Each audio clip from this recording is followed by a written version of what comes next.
Well, Treasury yields are falling today as investors react to cooling inflation data. Now the Fed and the bond market once again split on rate cuts moving forward, as the FOMC's new projections signal there may be just one 25 basis point cut this year.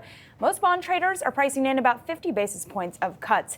That is according to the latest data from Bloomberg. So joining us now to discuss this is Brij, Khurana, Wellington Management Fixed Income Portfolio Manager. Brij, thanks so much for being here and sticking with us. Thank you for having me. We appreciate it. Yes, thank you. So we've been talking about this kind of bifurcation that we're seeing in the dot plot versus what the market is pricing in. Yeah.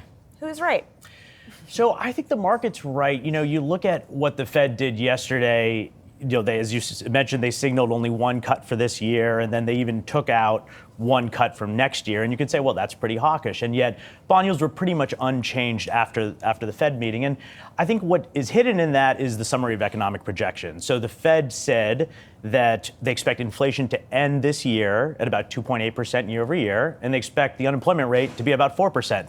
Well, guess what? That's where we're at right now. And so it begs the question, if data deteriorates more than that, inflation comes down, the unemployment rate rises further, which we certainly think it will, then that one cut could easily become two. Yeah, I'm curious just how realistic you think some of those expectations are, specifically what you just mentioned about the unemployment rate here, really maintain and being able to stay here at 4%, and ultimately here what investors need to keep in mind given that risk.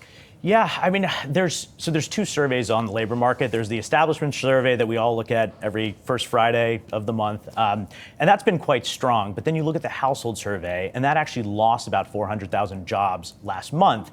In the last 6 months, the household survey has underperformed the establishment survey by almost 2.3 million jobs. And so, we look at forward-looking indicators of the labor market. Quits rate suggests that there's not as much wage pressure as people think. Job openings have come down. And so, like Mohammed was saying before, I do think that the unemployment rate could rise more than people think. And, I think the Fed is in this tricky spot right now where Chair Powell did acknowledge that this is a two-sided type situation.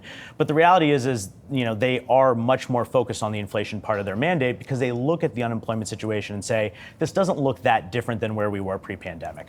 And I keep wondering too, and Mohammed had touched on this, the idea of the lower income consumers starting to really struggle. That obviously coming up a lot in company earnings calls. But at what point does a K-shaped recovery lead to a broader economic problem if we're not seeing that in the data at all? Yeah, it's a good question. I think this is the fundamental debate that we hear in the economic community is, are policy rates restrictive or not? You have Larry Summers say they're not restrictive at all. Look at how good growth is. And what I would say is if you look at real growth since the end of 2019, before the pandemic, we've grown at about 2% annualized, which is okay. Prior to that, it was 2.6% annualized for the prior 4 years. So growth has actually been slower. Productivity has even been slower despite all the enthusiasm about AI. And so I guess we've delayed the impact of rate hikes because of so much consumer stimulus, because of a fiscal deficit that reached 1.7 trillion last year. And as that slows, I think we're going to reveal that the neutral rate or the real rate for the economy is probably not that different than it was pre-pandemic. So, Brij, I'm curious, given all that, how have your conversations then with clients changed? And ultimately, are they staying on the sidelines then waiting for the Fed to cut?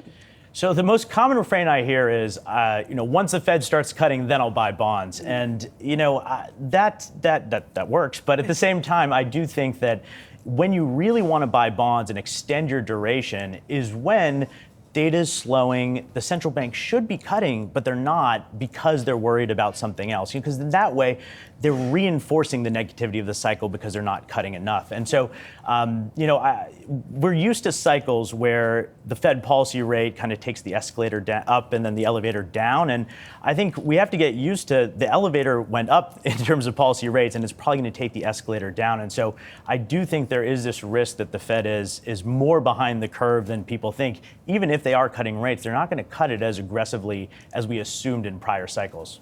All right, Brij, Khurana, it's great to have you here in studio. Thanks so much for joining us here. Wellington Management's a fixed income portfolio manager. Thanks so much, Brij.